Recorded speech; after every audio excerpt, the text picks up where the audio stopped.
Donc bonjour, on se retrouve aujourd'hui. Ça va pas vraiment être un unboxing parce que voilà, j'ai déjà fait quelques petites modifs avant de vous la présenter. Parce que voilà, c'est une machine qui est connue hein, maintenant. Voilà, elle est pas toute neuve non plus. Hein, voilà. Donc ça faisait un petit moment que voilà que je regardais comme ça des déserts buggy ou voilà. Et la machine, comme je dis, est pas toute neuve. Hein, elle commence à dater un petit peu. Euh, mais suite à une revue de Mani qui a justement racheté à nouveau cette machine, c'est qui lui plaît et voilà, je pense que je peux confirmer une chose. C'est mon premier logis, mais en réalité c'est pas mon premier logis, parce qu'il y a quand même beaucoup de choses qui confirment ce que Mani nous a dit. Ça a bien l'air d'être du Yikong, notamment une partie des outils fournis sont les mêmes qu'avec le DF7. Et même au niveau de certaines choses, on retrouve certains, au niveau calage, on retrouve la facilité d'accès de certaines choses de ce Yikong. Parce que voilà, donc je vais vous faire vite fait le tour de la boîte. Hein. On a les deux versions, la Lucas Wall, c'est la version que j'ai récupérée. Parce que voilà, il y avait une solde assez importante sur RC Team. Donc c'est pas la peine de vous jeter dessus. C'est la dernière soldée, c'est moi qui l'ai récupérée.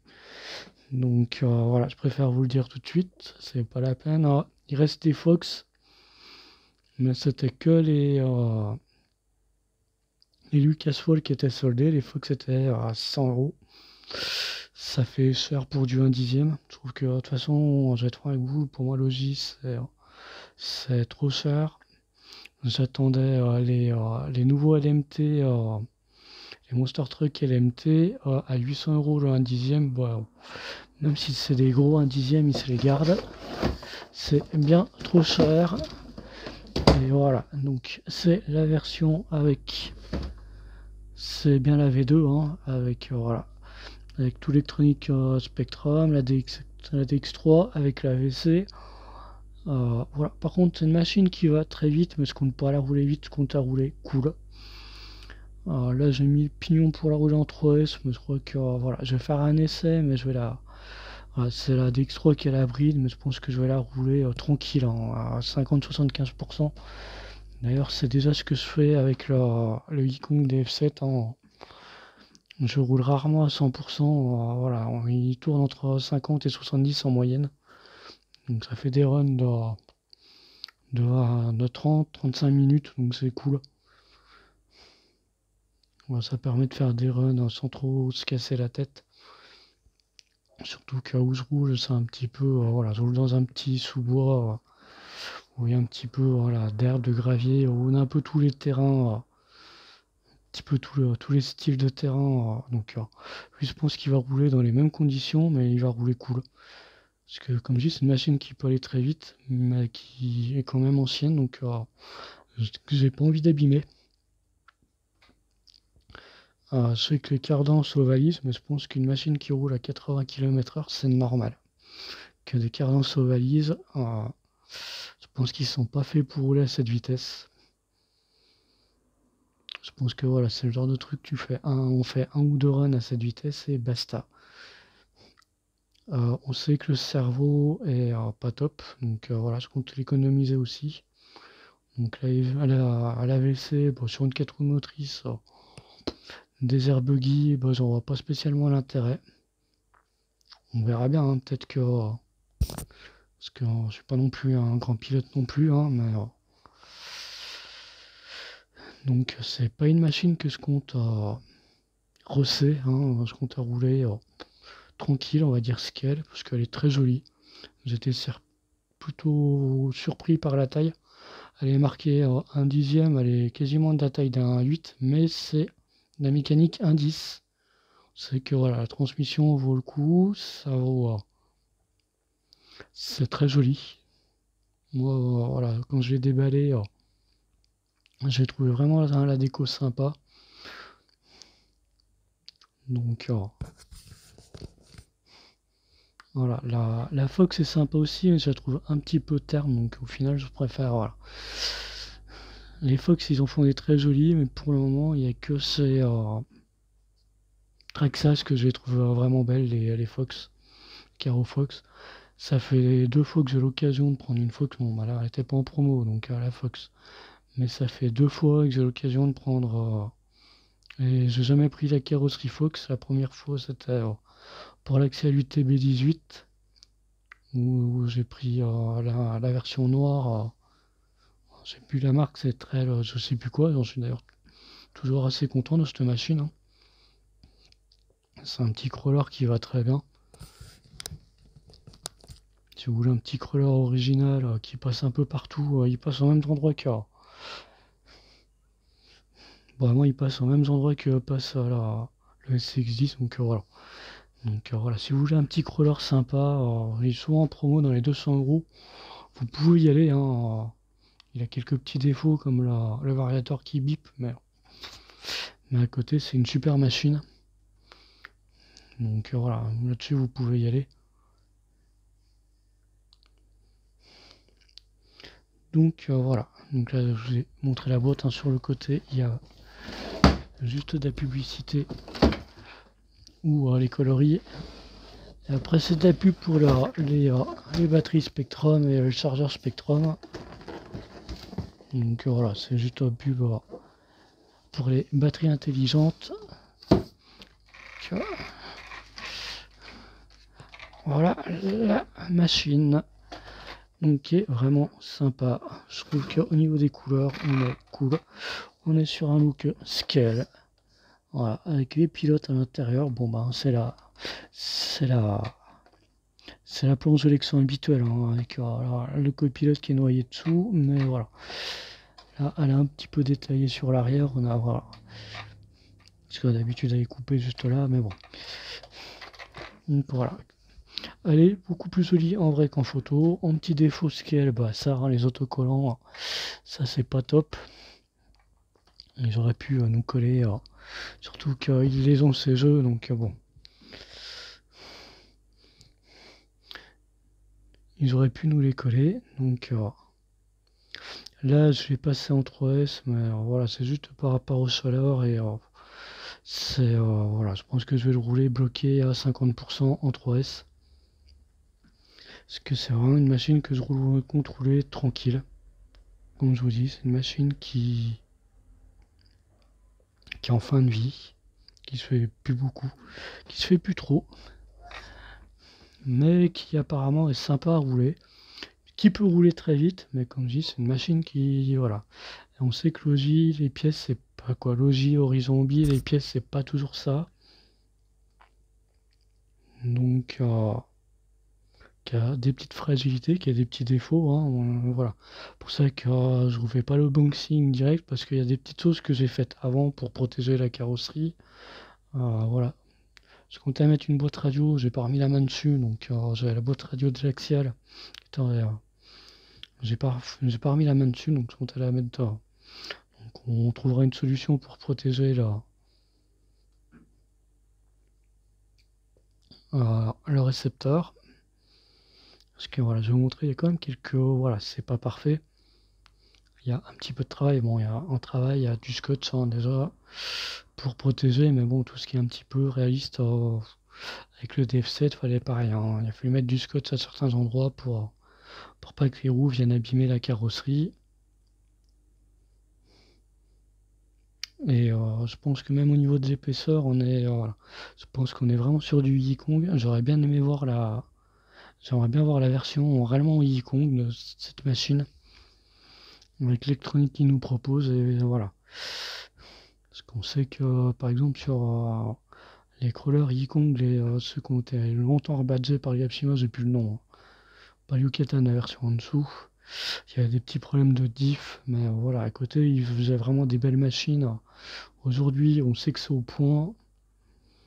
Voilà, donc, comme je disais, voilà, je peux vous confirmer, rien qu'avec les outils, que c'est Yikong qui fait. Parce qu'on a exactement les mêmes outils, puis on a des facilités, des trucs de montage, on pense tout de suite à Yikong. Yikong, je sais que sur les DF7, j'avais le moteur qui causait une pierre qui s'est coincée dans la transmission, qui a fait bouger le chariot moteur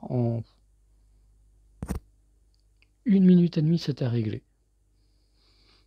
On dévisse le chariot moteur, on resserre, affaire classée. C'est une fois qu'on a compris, on n'a même pas une fois qu'on a compris la notice elle est éclatée, et là on est pareil parce que j'ai changé le pignon, parce que voilà, on a deux pignons de fournis, un pour en 2S, un pour en 3S, parce que le moteur prend 3S, mais voilà, pour la chauffe il nous conseille de passer sur un pignon plus petit.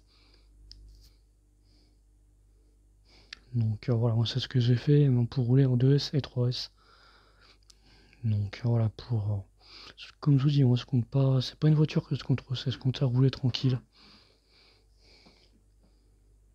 On va travailler les suspensions parce qu'il est, voilà, il est assez souple, il est doux.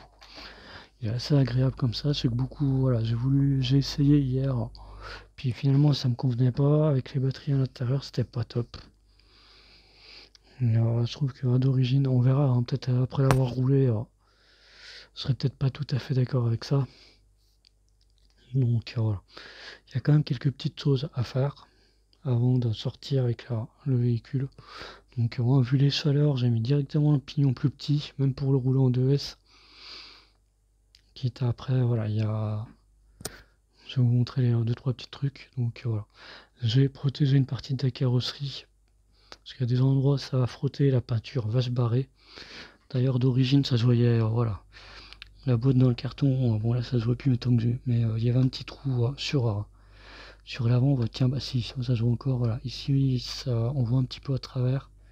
Donc j'ai mis du scotch pour pas, parce que la carreau repose directement sur les amortisseurs à l'arrière, à l'avant. Donc à usure, bah ça va venir frotter la peinture. Après on n'est pas sur une peinture, on est, voilà, c'est pas métallisé, on est sur une peinture simple, hein, là. Pour Horizon, c'est pas habituel, voilà. C'est que je suis habitué à des peintures un petit peu métallisées sur les granites, voilà. C'est quoi d'autre? C'est Horizon Hobby? Ah non, c'est tout ce que j'avais. Si, puis les axiales, voilà. Voilà, j'avais du axial et puis le granit.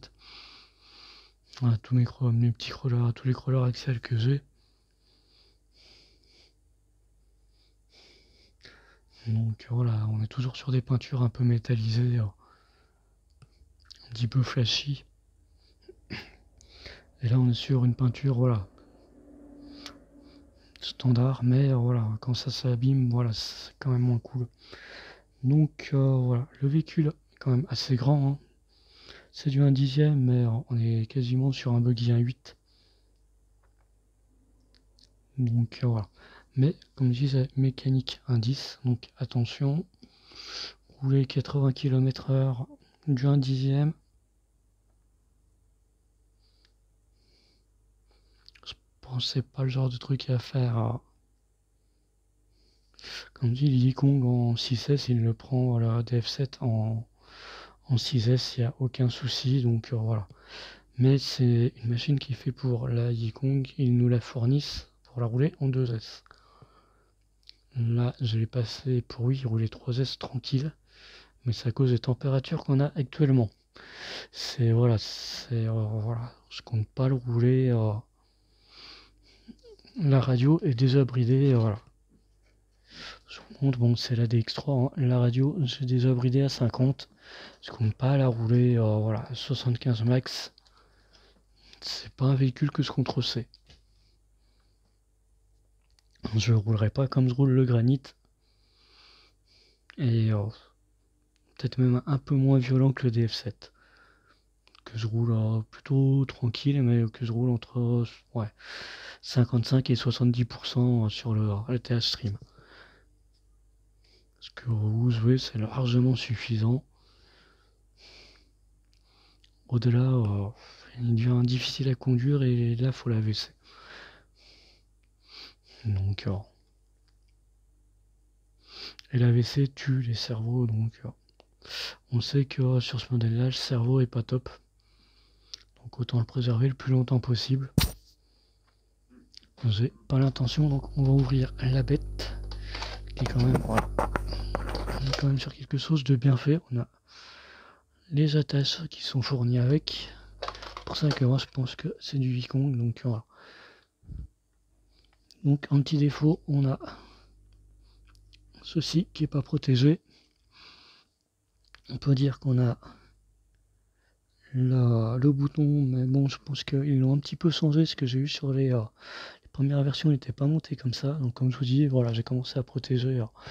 Voilà, pareil sur j'ai fait la même chose sur l'avant, où tous les endroits où la carrosserie a un petit peu de jeu, on peut venir un petit peu taper pour la préserver le plus longtemps possible. Donc voilà, c'est une mécanique simple, hein. Le moteur c'est un 3050 kV qui prend 3S. Le SC, c'est celui qui prend 4, il me semble, c'est ça. Donc voilà, le moteur lui supportera. C'est un très bon moteur, hein, voilà. Donc voilà, j'ai préféré mettre le pignon plus petit pour pouvoir le rouler en 2 et 3S, mais pour le rouler tranquille. C'est pas pour faire le sauvageon. On est sur une architecture assez simple, hein, voilà. C'est vrai qu'on retrouve on retrouve du buggy typé compète. Il faut savoir que le DB Pro, c'est la version loisir, hein, quelque part, du buggy de compète. C'est une chose à savoir, hein, voilà. Il y a eu le DB qui était tout en plastique, qui avait apparemment un moteur qui était pas top, donc j'ai pas connu, j'avais pas repris le modélisme à cette époque. Mais voilà, on est sur quelque chose de classique, hein. Le variateur, ça fait un petit moment qu'Horizon Hobby le met, voilà, c'est celui qui est dans le granit, j'ai aucun souci avec, il est très bon. Apparemment le moteur est bon aussi, celui-là je le connais pas. 3050 kV je le connais pas, il paraît qu'il est pas mal. Donc on verra ce que ça donne.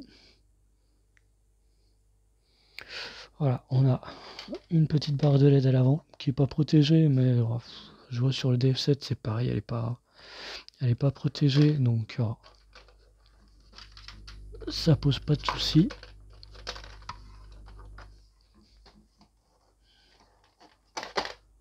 Donc voilà.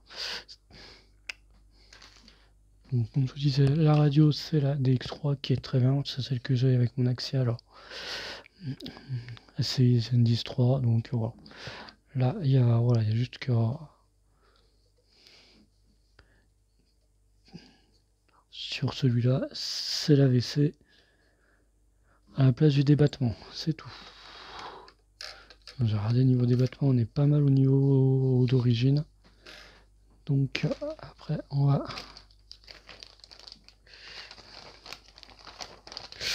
donc avec vous avez deux autocollants fournis, donc bon, on a une planche autocollant Firma, donc c'est pour les batteries Spectrum.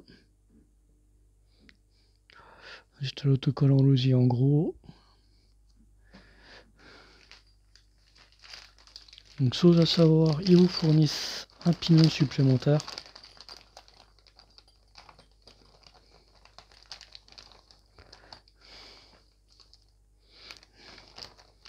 Quelques clés, et franchement c'est les clés qui me disent que c'est du Wikong.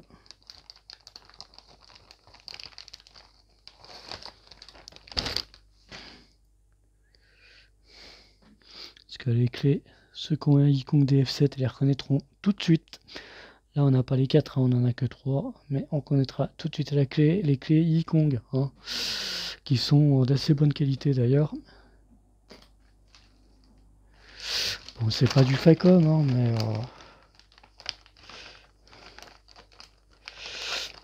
on a deux entretoises, mais qui sont déjà montées parce que c'est pour mettre les batteries 3S.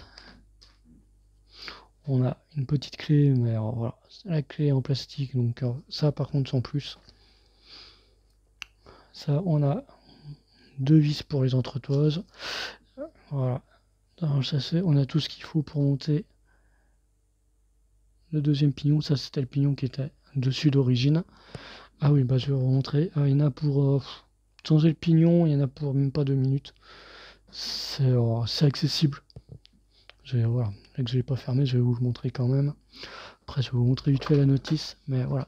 Si vous voulez changer le pignon moteur, Vous avez juste le cache à enlever et c'est accessible. Voilà, c'est tout. Donc ouais, c'est protégé, mais voilà. Vous avez une vis à enlever et vous accédez à la transmission niveau pignon. Donc ça prend 30 secondes. Vous faites voilà. C'est d'une rapidité, j'ai jamais vu ça. C'est quand je vois certains, voilà. Même certains, faut enlever le chariot, c'est compliqué. Moi, sur le serpent, faut enlever le chariot voilà, après le moteur bloque contre ce côté-là. Il y a un coup de main à prendre, c'est compliqué. Il n'y en a pas là, il y en a pour littéralement 30 secondes à changer. Là. Voilà, vous enlevez le cache et vous avez votre, votre pneu moteur qui est accessible. C'est une rapidité, j'ai jamais vu ça. Si, le plus rapide, ça reste Tamiya, mais on est sur une transmission qui est ouverte. Sur du F103, Tamiya F103 et F104, les transmissions sont complètement ouvertes. Donc, elles sont à l'extérieur. Oui, ça c'est plus facile, voilà, mais sur une transmission fermée et protégée, j'ai jamais vu ça. Donc,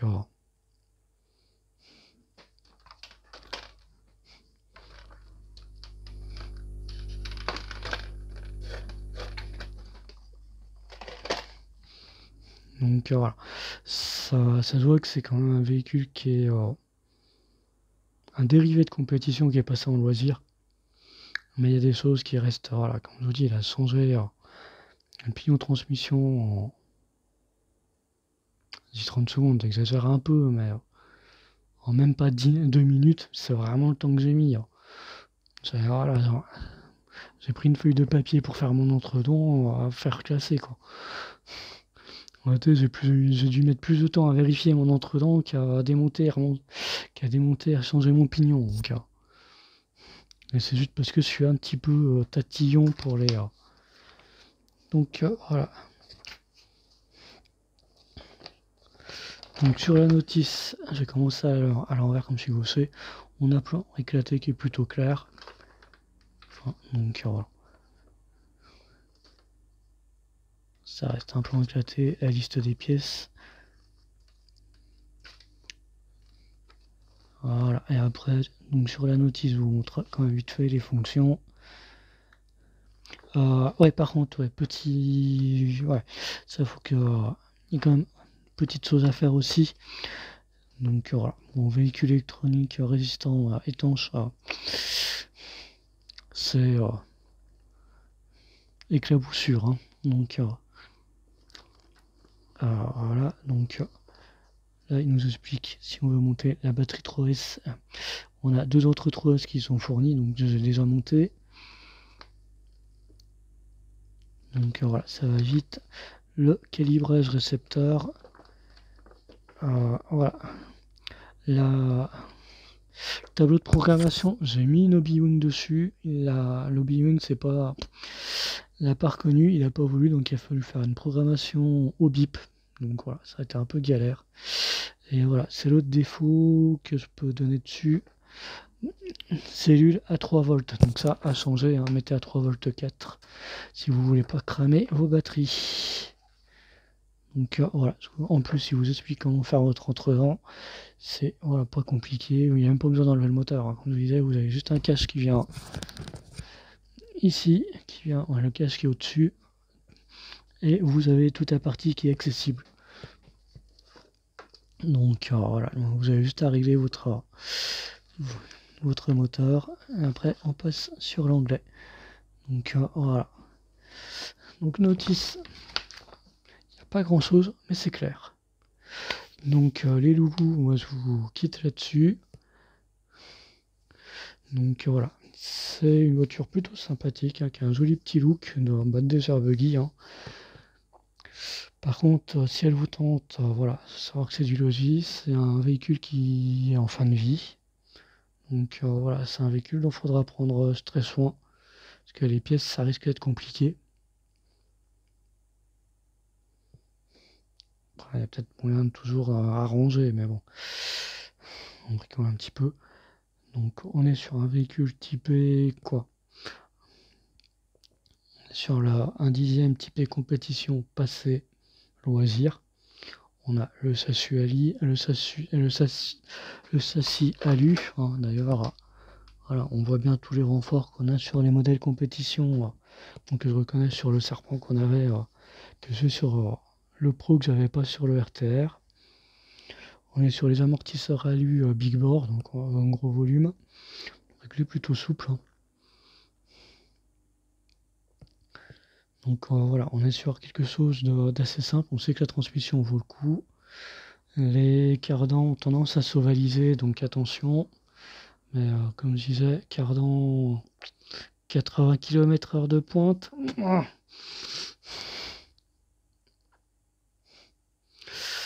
Il suffit qu'une pierre rentre, voilà.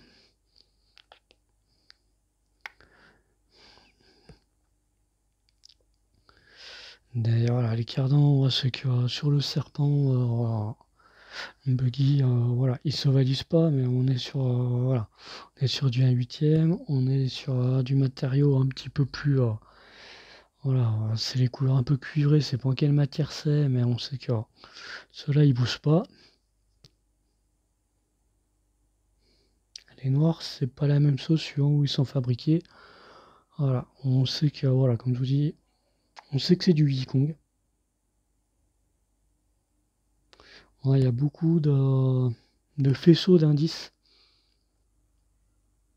qui disent que c'est pas du Logi, c'est du Yikong. Donc même ma première Logi, bah, ça reste du Yikong, sachant que le DF7, j'en suis hyper content. C'est un truc. Donc j'espère que là, ce sera pareil. Je trouve qu'il a un super look avec ses jantes. Voilà, avec ses jantes blanches avec. Bon, c'est que de la peinture, donc au bout d'un moment, ça va partir, mais avec ses jantes blanches et ses cerceaux roses, il a vraiment un super look. Ça fait un rappel de carrosserie. Voilà. C'est pour ça que je trouve que la version Fox c'est un petit peu terne à côté. Il est très joli aussi, hein. Je comprends que les gens. Mais voilà. Le fait que toute la partie devant soit noire, puis l'arrière soit zébré, puis on sait que les zèbres, c'est pas une déco que je cours pas après. Voilà, c'est pas un motif qui me parle. Ouais, petite info, ouais, j'avais failli prendre le Fireteam qui était au même tarif sur un autre site, mais il n'y a pas eu moyen de s'inscrire. Puis finalement, le Fireteam, on sait que il sauve. Et là, avec les températures qu'on a, je pourrais même pas le rouler au matin. Donc, pour ça, lui, je fais la petite vidéo avant de pouvoir.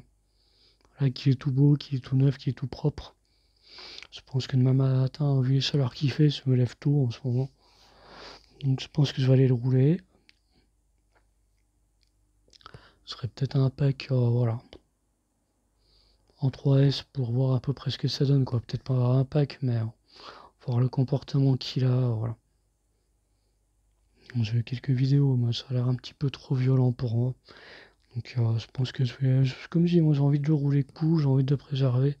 C'est plus un véhicule que je veux voir travailler. Voir les suspensions bouger, voilà.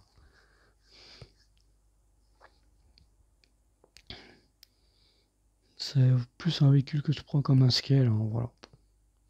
Je pense qu'une cinquantaine de km/h, ce sera largement suffisant. Moi, c'est une zone où je suis bien, je trouve, voilà. Donc ce serait tout.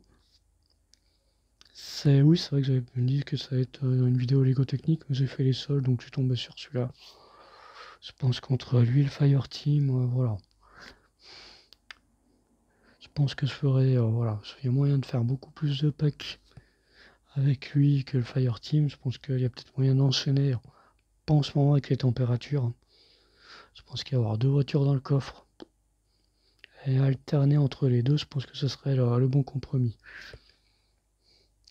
Donc voilà, je vous laisse. Voilà, c'est pas un véhicule parfait, voilà, faut savoir ce qu'on achète. C'est, par contre, au niveau scale, il est réussi. Je sais pas si le modèle existe en vrai. Mais voilà. Je trouve que voilà, j'adore le look. Ça faisait un petit moment que je regardais les Desert Buggy sur les sous-marques allemandes. Mais par exemple, le Virus qui me plaisait. Le Virus en Desert Buggy qui me tatillait un petit peu. Mais voilà, je préfère partir sur un truc. Et puis, comme Mani nous l'a dit, a priori, c'est du Yikong. Le DF7, j'en suis hyper content. On n'est pas sur la même échelle, hein. On est sur un 10. Le DF7, c'est, comme dit, du 1/7. Je pense qu'un jour, le TB7, il finira dans le panier aussi, hein, parce que lui, les deux, là, c'est vraiment... TB7, j'ai eu l'occasion de le conduire en Asie, je me suis régalé sur le sable. Donc, je pense que lui, il va finir un jour ou l'autre, je vais vraiment l'acheter. Mais voilà, là, je voulais un véhicule un petit peu stylé avec voilà, les roues dehors, parce que un DF7 il est cool, mais alors par contre niveau nettoyage, c'est voilà, il y en a partout, c'est une galère à nettoyer. Mais autrement, c'est vraiment un super véhicule. J'espère que je serai aussi content de ce véhicule. Comme je dis, ça fait plusieurs fois que je me répète, hein, mais je compte pas le rosser. On est sur un véhicule, voilà, comme je disais, c'est le véhicule, c'est le buggy de compète 1/10 qui était décliné en version à loisir, mais où ils ont gardé les roulements, les amortisseurs, le châssis de compète. Il est lourd hein, quand même, hein, il fait plus de 3 kg. C'est un véhicule qui est lourd, donc les 3S, pour ça, t'as un peu peur qu'en 2S, il patine un peu, quoi. Avec les chaleurs, j'ai un peu peur qu'il chauffe vite. Pour ça que, même si je roule en 2S, ça va diminuer un petit peu le pignon, hein. Ça fera pas de mal. Là, actuellement, il fait 31 degrés au soir, donc voilà. Pour ça que là, je vais passer pour le pignon plus petit, mais c'est même pas pour rouler plus vite, hein. C'est juste pour qu'il soit plus à l'aise. À cause des températures actuelles. Je pense que je vais rouler demain matin, mais déjà au matin à 6h30, 7h, il va faire 20 degrés. Donc l'après-midi, j'ai pas envie de cramer un moteur ou un vario, ou même voir un cerveau. Voilà. Donc une jolie voiture. Voilà, vraiment un look scale, hein, on n'est pas. Voilà. Le look est plutôt réussi, sauf les deux ventilos là à l'arrière où ça fait vraiment cheap. Je pense qu'ils auraient mieux fait de faire vide, ça aurait été mieux. Je pense que la partie là, il serait pas, ce serait même peut-être mieux.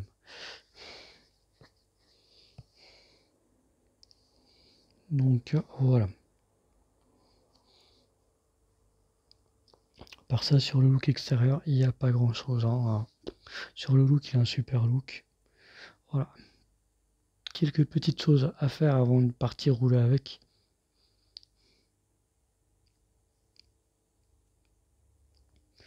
Donc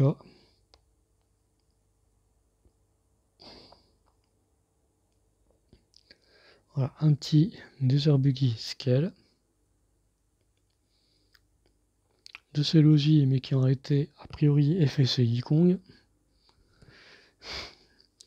Donc voilà, là-dessus, je suis plutôt confiant. Parce que voilà, Yikong, je sais ce que j'ai fait avec, je sais ce que voilà, il a pris certaines choses, il s'est pris un arbre au moins 60 km/h. La machine n'a pas bougé, lui ça sera pas le cas. Donc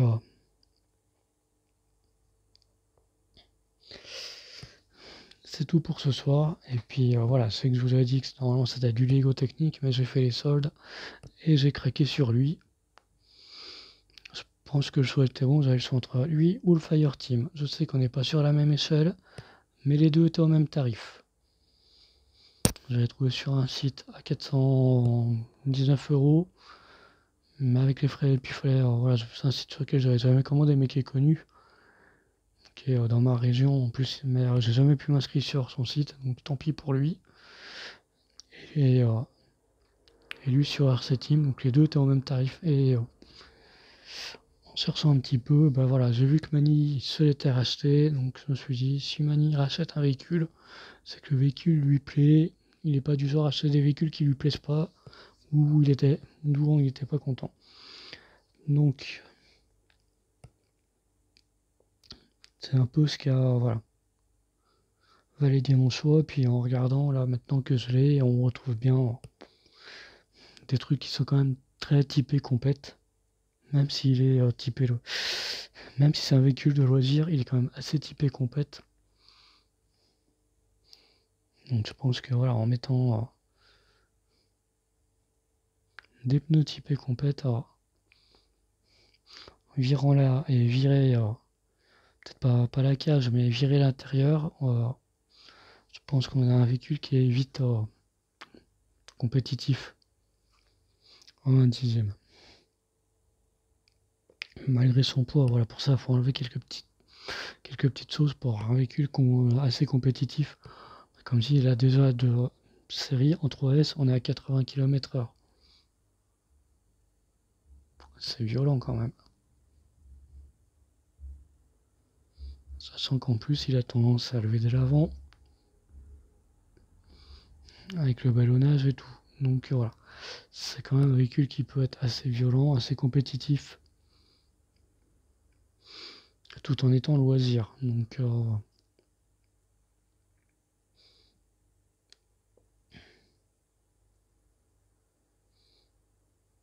on verra bien.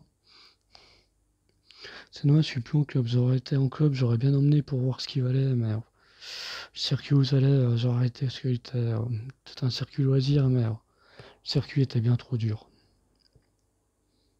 Pas dur, était dur pour les voitures. Il y avait des sauts beaucoup trop importants, donc j'ai arrêté à cause de ça, parce que sur les buggy, il y avait trop de casse. Donc voilà, pour ça que j'ai préféré reprendre le bash, mais voilà, du bash tranquille. Donc voilà, ça fait un petit moment, on va vraiment arrêter là, et je vous dis à la prochaine.